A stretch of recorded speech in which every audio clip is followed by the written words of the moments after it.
Ito ang aming unang beses na makapunta sa Seafood City sa Houston at sobrang saya namin.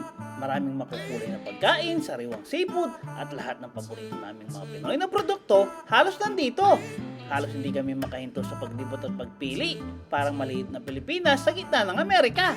Talagang sulit ang experience at excited na kaming bumalik muli.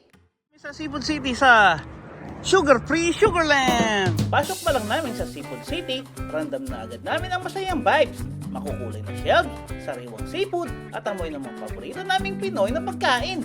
Parang maliit na Pilipinas. Dito kami ngayon sa Seafood City, dito sa Sugarland, Texas. Sobrang dami ng Pinoy favorites dito sa Seafood City. Nandito ang Mang Tomas, Dato Puti Products, Queso de Bola, ang masarap na calamari, at syempre ang sariwang bangus.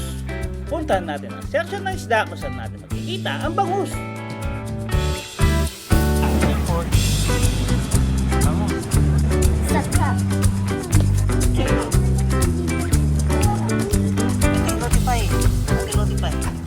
Habang namimili sa Seafood City, kitang-kita ang saya sa mga anak ko.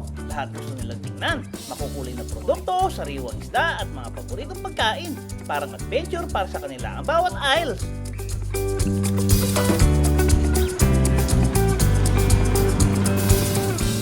Matapos naming magpalinis ng sariwang isda, diretso naman kami sa fruit section. Makukulay na prutas ang nakaayos sa bawat aisle at parang hindi kami makapili sa dami ng paborito naming Pinoy at tropical na fruits. Pagdating namin sa souvenir section, dali-dali kami namutol ng mga paborito naming mga pasalubong mula sa mga tsokolate at mga candies hanggang sa mga special na Pinoy goodies para talagang hindi mauuwi ng walang dalang alaala ng Pilipinas. Ito yung card ko. Okay?